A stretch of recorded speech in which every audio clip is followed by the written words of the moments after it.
The visual of the island is getting closer to its final form.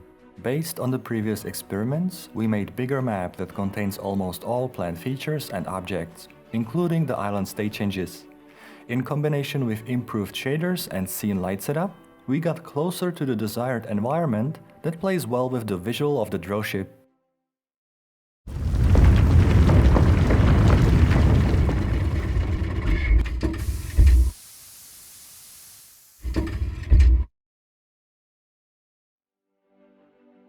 Hello and welcome to another Volcanoids Dev Diary. We continue our work on the island and apply all the experience from previous tests. To ensure all parts of the island are placed in the terrain as expected, we use curves that make the basic setup of the island. Then we import them to the world machine, where each curve group has different role and settings. Together they form the mass of the island that is further formed by the natural effects. At this point, we experiment with generating splat maps using slope and height settings. Everything in red is the area that meets the requirements. To give you a better picture of how splat maps are generated, here is an example of World Machine Node 3, where the highlighted part exports splat map for grass, while this part exports splat map for sand. Before moving to the next state of terrain generation, we have to check and calibrate all values for exporting and importing that are used in the workflow. To better see any errors, we added orientation marks that will be removed once the work is done. After comparing the exported height map with curves, we found out the height map is mirrored and that the height of certain objects is too stretched. Adjustments in the World Machine Node 3 has fixed both issues. After this step, we focused on polishing one landing site, where the goal is to improve the node tree and find out what effects need to be applied to make the drawship landing site blend with the terrain. Now that the height map is imported to Unity, it's time to add the materials. We are going to import all the splat maps we generated from World Machine and use them for object and material placement. To ensure all goes well, we kept two cube-like markers, and if an object or texture was not applied on them, it indicates a problem, as shown on this example. After fixing few bugs and defining final orientation of the maps, all materials were placed as intended.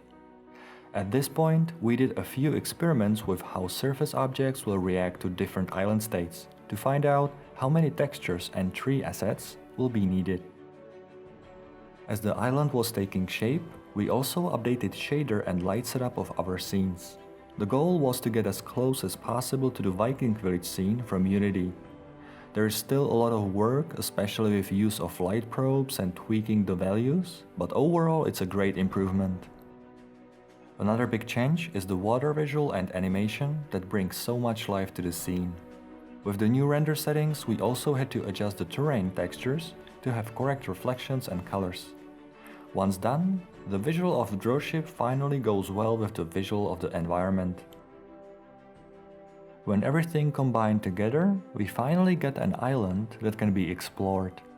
During our walk, we check the placement of objects and textures to see what needs to be improved in the next iterations. We need to make sure the performance is still good, since the more objects and grass sprites there are on the surface, the slower game runs. Island states work great. All objects and textures react as intended, although we still need to adjust the white color as it looks like it's winter rather than dust from the volcano. The final test of the island happens when drawship goes from one landing site to the other, which worked out fine. At this point, we consider this iteration of island done and will move on in the development of the drawship features. That's all for this week's Dev Diary. Next time we would like to show you preparations and concept stages of the Dev Diary series.